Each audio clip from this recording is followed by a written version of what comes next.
우리 옆에 분과 인사하겠습니다. 새해 복 많이 받으십시오. 인사하시죠.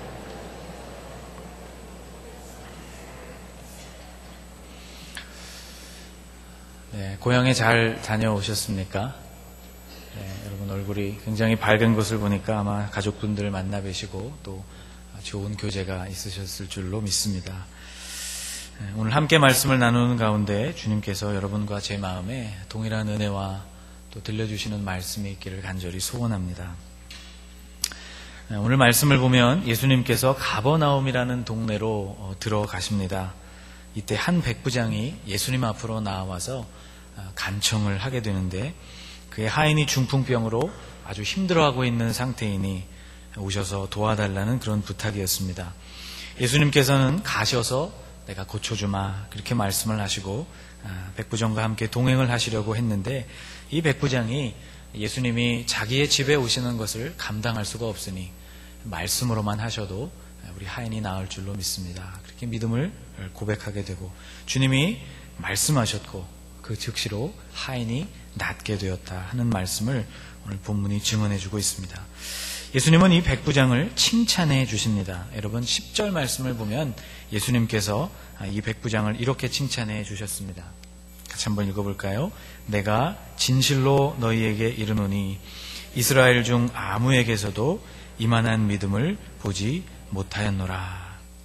여러분 이 백부장은 사실 이스라엘 사람이 아니었습니다. 그런데도 예수님께서 그를 칭찬하시기를 이스라엘 가운데 있는 누구보다도 더 훌륭한 믿음을 가졌다. 그렇게 이 백부장을 칭찬해 주셨습니다. 여러분 우리는 이 백부장이 왜 이렇게 특별한 사람이고 도대체 예수님이 말씀하고 계시는 이만한 믿음, 도대체 그 이만한 믿음이 어떠한 믿음일까? 오늘 우리는 궁금한 마음을 가지고 이 말씀을 함께 묵상하려고 합니다. 우선 백부장이 예수님을 찾아왔다는 것, 이것이 우리가 주목해 보아야만 한 첫 번째 부분입니다. 5절 말씀을 보면 이렇게 되어 있죠. 예수께서 가버나움에 들어가시니 한 백부장이 나와 간구하여. 이것이 왜 특별한 일인지를 알기 위해서는 우리가 1세기로 돌아가 보아야만 합니다. 여러분 1세기 2000년 전에 유대 땅에서 로마의 백부장이라는 이 직책이 어떤 직책인지를 우리는 생각해 보아야만 하는데 백부장이라는 사람은 로마 군인 100명을 지휘하는 사람을 뜻합니다. 그는 우선 로마인이었고 또 군대의 지휘관이었습니다. 유대인이 아니었고 그는 로마인이었고 평범한 사람이 아니라 그것도 부하들을 거느리고 있는 군대의 지휘관이었다는 것이죠. 더더군다나 지금 그가 지휘하고 있는 군대는 지금 식민지였던 유대 땅에 주둔하고 있었고 특별히 가버나움이라는 곳을 관할하고 있었던 그런 사람이었습니다. 자, 이제 여러분 이제 이 백부장의 위치가 좀 보이시죠?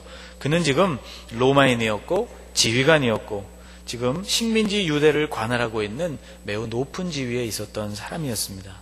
그런데 그가 지금 새파랗게 젊은 유대인 랍비였던 예수님에게 무엇을 간구하고 있다는 것이죠. 5절 말씀을 다시 보시면 예수께서 가버나움에 들어가셨을 때에 한 백부장이 나와서 예수님께 간구했다고 기록하고 있습니다. 그는 지금 예수님께 무엇을 간구할 만한 그런 위치가 사실상 아니었다는 것이죠. 그럼에도 불구하고 예수님 앞에 나와서 그가 간절하게 부탁을 하고 있습니다. 또 이 백부장은 예수님을 그냥 랍비여 선생님이여 이렇게 부르지를 않고 6절 말씀을 보면 주님이라고 예수님을 부르고 있습니다. 여러분 6절 말씀을 같이 한번 읽겠습니다. 이르되 주여 내 하인이 중풍병으로 집에 누워 몹시 괴로워하나이다. 그는 로마 군인이었고 병사도 아니라 지휘관이었고 그에게 있어서 오직 유일한 주인은 가이사 황제였을 터인데 그런데도 그는 지금 예수님을 주님이라고 부르고 있다는 것입니다. 여기까지 우리가 생각이 미치면 우리는 이렇게 생각해 볼 수 있습니다. 자, 로마의 백부장이 유대의 젊은 랍비에게 무엇인가를 지금 구하고 있다면, 어떤 부탁을 하고 있다면 아마도 그가 부탁하고 있는 것은 일상적인 일이 아니라 아마도 대단히 범상치 않은 것이겠구나, 그런 생각에 미치게 되는 것이죠. 그런데 여러분, 이 백부장이 예수님께 지금 구하고 있는 그 간구의 내용이 또 우리의 예상을 뛰어넘습니다. 그가 구하고 있는 것은 하인의 치유였다는 것이죠.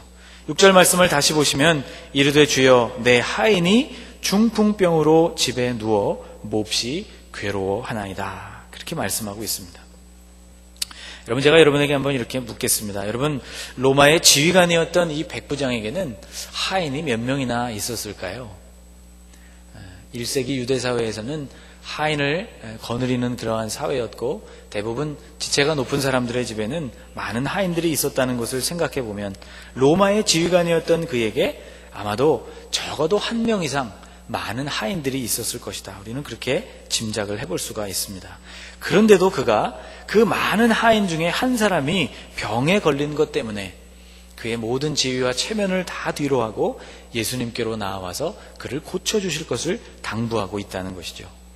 부하들 수십 명에게 큰 질병이 생겨서 그런 전염병이 생겨져서 그가 이러한 일을 직면했더라면 아마도 예수님 앞에 나와서 이런 부탁을 할 만했을지 모르겠습니다. 주님, 내 부하들 수십 명이 지금 병에 걸려서 죽어가고 있으니 좀 치료해 주시기를 원합니다. 그런데 지금 그에게 생긴 이 문제는 하인 한 사람에게 생긴 문제였습니다. 이 문제는 결코 큰 문제라고 볼 수가 없는 것이죠. 그럼에도 불구하고 그는 이 하인에게 들린 중풍병을 고치기 위해서 주님을 찾아왔습니다. 우선 우리는 이 백부장이 대단히 따뜻하고 인간적인 리더였음을 발견하게 됩니다. 그리고 더 나아가서 우리는 훨씬 더 중요한 영적인 진리를 발견하게 되는데, 그것은 그가 이렇게 작은 문제를 가지고서도 주님을 찾을 만큼 예수님을 찾기에 부지런한 사람이었다는 것을 깨닫게 되는 것이죠. 마태복음 9장, 마가복음 2장, 누가복음 5장을 열어보면 똑같은 이야기를 들려주는 같은 본문을 만납니다. 거기에는 중풍병자 한 사람을 예수님께 데려온 사람들의 이야기가 기록되어 있습니다. 예수님은 그를 고쳐주셨고 또 그의 죄도 사해 주십니다. 사람들이 수군수군 됐습니다. 도대체 저 예수라는 사람이 누구이길래 병을 고쳐줄 뿐만 아니라 그의 죄도 사하는가? 수군되는 사람들에게 주님은 이렇게 말씀해 주십니다. 마가복음 2장 9절 말씀을 보면 같이 한번 읽어보겠습니다. 중풍병자에게 내 죄 사함을 받았느니라 하는 말과 일어나 내 상을 가지고 걸어가라 하는 말 중에서 어느 것이 쉽겠느냐? 여러분, 예수님의 이 질문에 여러분 한번 대답해 보십시오. 일어나서 내 상을 가지고 걸어가라 이렇게 말하는 것과 내 죄 사함을 받았느니라 하는 말 중에서 어떤 말이 여러분 더 쉬울까요? 내 상을 가지고 일어나 가라, 그 말이 쉬울까요? 내 죄 사함을 받았느니라 이런 선포가 더 쉬울까요? 아마도 눈에 보여지기에는 죄사함이라는 것은 눈에 보여지는 일이 아니기 때문에 어떤 분들은 죄사함을 선포하는 일이 훨씬 더 쉬운 일이 아닌가, 일어나서 내 자리를 들고 걸어가라 이렇게 말하면 그가 걸어가지 못하면 병을 치유하는 것이 못되게 되니 아마 말로써 죄사함을 선포하는 일이 훨씬 쉽다고 생각하실지 모르겠습니다. 또 유대인들의 입장에서는 오히려 병을 예수님께서 그동안 많이 치유해 오셨고 병을 치유하는 것은 별 문제가 되지 않는데 하나님만 하실 수 있는 죄사함에 대해서 예수님이 선포를 하고 계시니 그 일이 훨씬 어려운 일이라고 생각했을지도 모르겠습니다. 그런데 예수님은 그들이 수군되는 것을 아시고 이렇게 질문하신 이후에 이렇게 말씀해 주십니다. 10절과 11절 말씀을 보면 이렇게 되어 있습니다. 같이 한번 읽겠습니다. 그러나 인자가 땅에서 죄를 사하는 권세가 있는 줄을 너희로 알게 하려 하노라 하시고 중풍병자에게 말씀하시되 내가 네게 이르노니 일어나 내 상을 가지고 집으로 가라 하시니. 죄사하는 권세가 나에게 있다는 것을 말씀해 주시고 그에게 또 상을 들고 일어나서 가라고 병도 치유를 해 주십니다. 예수님의 말씀은 이런 의미이죠. 내게는 병을 고칠 권세도 있고 죄를 사할 권세도 있다. 이 말씀이 우리에게 주는 의미는 예수님에게 있어서는 무엇 하나 어려운 문제가 없다는 것을 뜻하는 것입니다. 예수님에게는 두 가지 문제가 다 동일한 문제였다는 것이죠. 여러분, 우리의 눈에 보여지기에는 어떤 것은 작은 문제로 보여지고 또 어떤 문제들은 큰 문제로 보여집니다. 그러나 주님께는 문제가 그렇게 보여지지를 않는다는 것을 말씀해 주시는 것이죠. 주님께 그 문제는 그저 하나의 문제, 해결할 수 있는, 해결해야 하는 하나의 문제로 보인다는 것입니다. 문제의 크기는 우리의 눈에만 크게 보이기도 하고 작게 보이기도 한다는 것이죠. 그러므로 여러분, 오늘 이 백부장이 그의 눈에 작아 보이는 문제, 이 작은 문제를 예수님께 가지고 와서 예수님께 당부하고 부탁을 드리고 있다는 것을 통해서 우리는 이것을 깨달아야만 합니다. 우리는 작은 문제도 주님께 가지고 나와야 하고 큰 문제도 주님께 가지고 나와야 한다는 것이죠. 저를 한번 따라해 보실까요? 큰 문제도 주님께 가져와야 하고 작은 문제도 주님께 가져와야 한다. 아멘. 여러분, 오늘 이 백부장처럼 작아 보이는 문제도 여러분 예수님께 그것을 가지고 달려나오시는 여러분들이 되시기를 축복합니다. 찬송가 543장의 가사가 바로 이런 것을 노래하고 있습니다. 어려운 일 당할 때, 그런 찬송인데요. 1절을 한번 같이 읽어볼까요? 어려운 일 당할 때 나의 믿음 적으나 의지하는 내 주를 더욱 의지합니다. 세월 지나갈수록 의지할 것 뿐일세 무슨 일을 당해도 예수 의지합니다. 저를 한번 따라해 보실까요? 무슨 일을 당해도 예수 의지합니다. 우리 3절도 한번 같이 읽겠습니다. 밝을 때의 노래와 어두울 때의 기도로 위태할 때의 도움을 주께 간구합니다. 세월 지나갈수록 의지할 것 뿐일세 무슨 일을 당해도 예수 의지합니다. 아멘. 사랑하는 여러분, 무슨 일을 당해도 여러분 예수님을 의지하시기를 축복합니다. 무슨 일이 생겨도 예수님께 달려나오시는 여러분들이 되십시오. 구약성경 역대하 20장을 보면 여호사밧 왕이 한 소식을 듣게 됩니다. 이 소식은 암몬과 모압의 연합군이 이스라엘을 공격한다는 소식이었습니다. 이 급박하고 위험천만하고 시간을 다투는 이 소식을 듣게 되었을 때 여호사밧 왕은 하나님을 찾았습니다. 역대하 20장 3절 말씀을 보면 이렇게 되어 있습니다. 여호사밧이 두려워하여 여호와께로 낯을 향하여 간구하고 온 유다 백성에게 금식하라 공포하매. 여러분, 이 급박하고 참으로 위험한 군대를 빨리 소집해서 전투를 준비해야 하는 그 순간에 여호사밧의 마음에 제일 첫 번째로 해야 한다고 생각됐던 것은 그가 그의 얼굴을 여호와께로 향하고 그 문제를 주님께 아뢰는 것이었다 하는 것입니다. 하나님이 이 여호사밧의 기도를 들으시고 이스라엘 백성들에게 승리를 주셨습니다. 히스기야 왕도 똑같은 어려움을 겪게 됩니다. 아수르 왕이 이스라엘에 편지를 보내어서 그들을 모욕하고 그들을 협박하는 편지의 내용을 보내게 되는데 그가 그때에 하나님을 찾게 되었다는 것이죠. 열왕기하 19장 14절과 15절 말씀을 보면 이렇게 되어 있습니다. 히스기야가 사자의 손에서 편지를 받아보고 여호와의 성전에 올라가서 히스기야가 그 편지를 여호와 앞에 펴놓고 그 앞에서 히스기야가 기도하여 이르되. 여러분, 빨갛게 되어 있는 부분을 한번 주목해서 보십시오. 여호와의 성전에 그가 올라갔고 그가 받았던 그 편지를 여호와 앞에 펴놓게 되었고 그리고는 하나님의 얼굴을 구하면서 기도했다는 것입니다. 하나님은 이 히스기야의 기도를 들으시고 구원을 허락해 주셨습니다. 여러분, 오늘 본문에 나오는 이 백부장의 믿음이 바로 이들과 동일한 믿음이었습니다. 그는 이스라엘 사람도 아니었지만 이스라엘 사람들보다 훨씬 더 훌륭한 믿음을 가지고 예수님을 찾았다는 것이죠. 이만한 믿음, 백부장을 통해서 우리가 만나게 되는 믿음, 우리가 본받아야 하는 그의 믿음은 첫 번째, 어떤 일을 만나도 예수님께 그 문제를 가져오는 믿음이었습니다. 사랑하는 여러분, 오늘 여러분 어떤 일들을 만나고 계십니까? 질병이 여러분의 삶에 찾아왔습니까? 경제적인 어려움을 여러분 만나게 되셨습니까? 혹은 여러분 마음 가운데 구원의 확신이 흔들리고 계십니까? 사람과의 관계가 얽혀 있어서 여러분 고민하고 계십니까? 여러분, 예수님 앞으로 그 문제를 가지고 나오시기를 바랍니다. 무슨 일을 당해도 예수님을 의지하시는 여러분들이 되시기를 축복합니다. 두 번째로 우리가 살펴볼 것, 예수님께서 이 백부장의 부탁을 들으시고 백부장의 집으로 가시겠다고 말씀을 하셨습니다. 그런데 백부장은 이상하게도 예수님께 이런 말씀을 합니다. 8절과 9절 말씀을 같이 한번 읽겠습니다. 백부장이 대답하여 이르되 주여, 내 집에 들어오심을 나는 감당하지 못하겠사오니 다만 말씀으로만 하옵소서. 그러면 내 하인이 낫겠사옵나이다. 나도 남의 수하에 있는 사람이요 내 아래에도 군사가 있으니 이더러 가라 하면 가고 저더러 오라 하면 오고 내 정도로 이것을 하라 하면 하나이다. 여러분, 이 8절과 9절은 좀 이상한 말입니다. 예수님께 종을 고쳐달라고 부탁을 해놓고는 예수님께서 막상 그 집에 가셔서 고쳐주시겠다고 말씀을 하시니 이제 와서는 또 집에 오시지 말라고 말을 하고 있으니 참 이상한 상황이죠. 그러나 여러분, 이것이 바로 예수님이 칭찬하고 있는 백부장의 믿음, 두 번째 그 믿음이었습니다.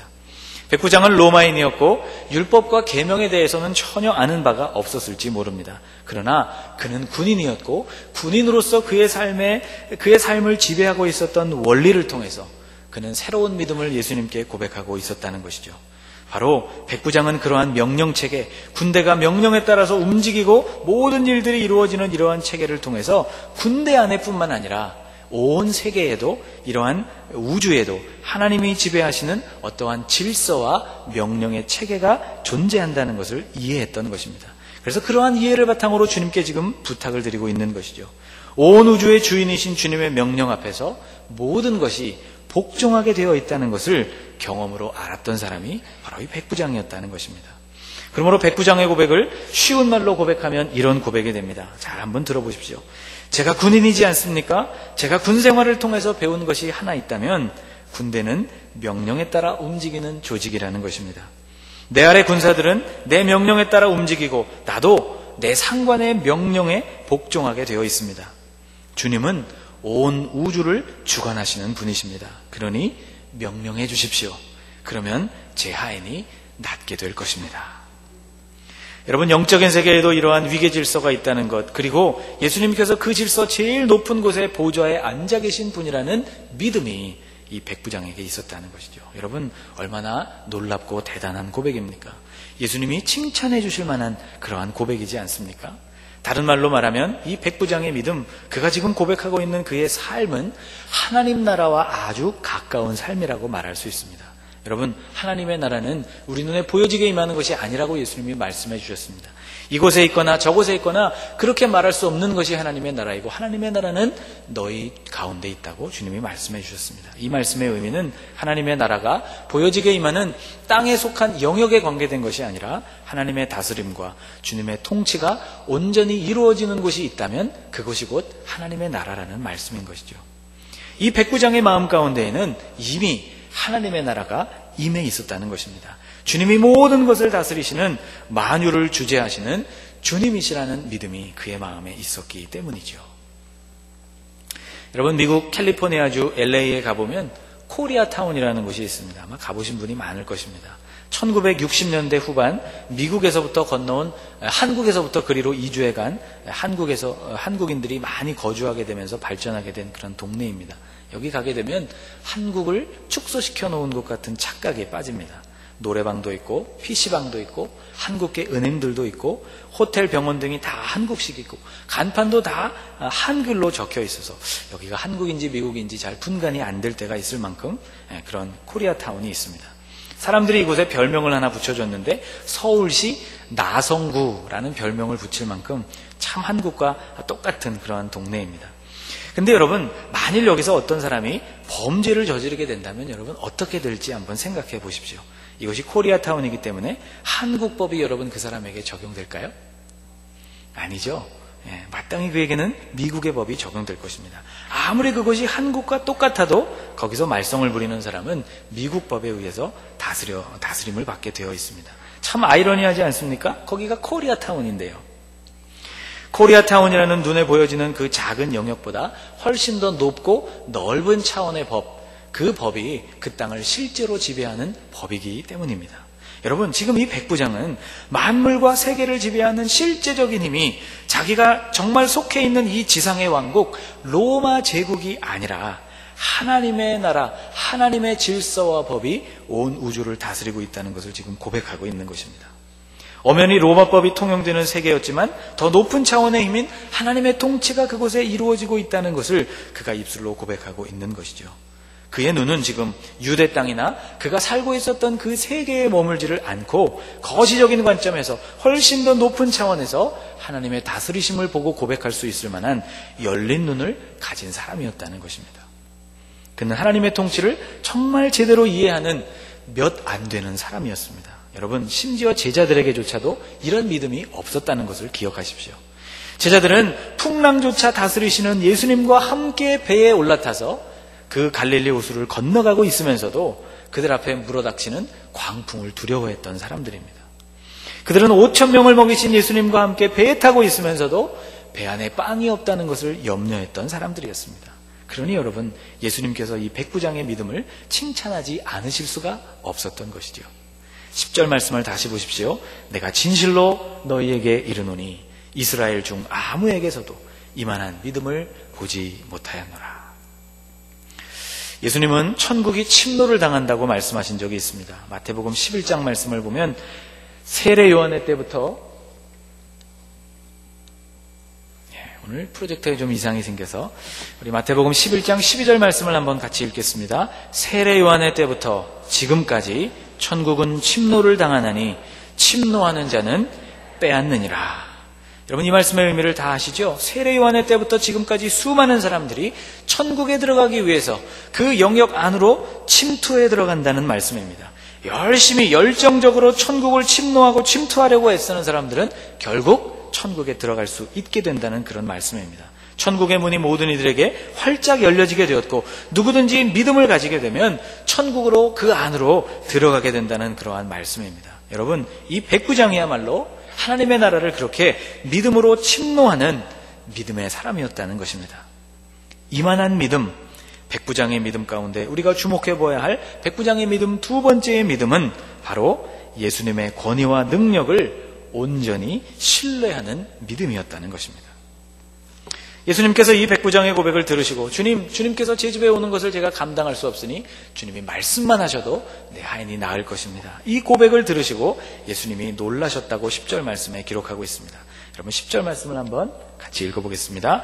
예수께서 들으시고 놀랍게 여겨 따르는 자들에게 이르시되 내가 진실로 너희에게 이르노니 이스라엘 중 아무에게서도 이만한 믿음을 보지 못하였노라. 제가 말씀을 준비하면서 10절을 읽다가 문득 소름이 끼치는 것을 느꼈습니다. 어디서 소름이 끼쳤냐면 이 10절 빨갛게 되어 있는 부분, 예수께서 백부장의 고백을 들으시고 놀랍게 여기셨다 하는 부분입니다. 여러분, 예수님의 생애를 기록한 복음서를 여러분 적어도 한 번 이상 읽어보셨을 줄로 압니다.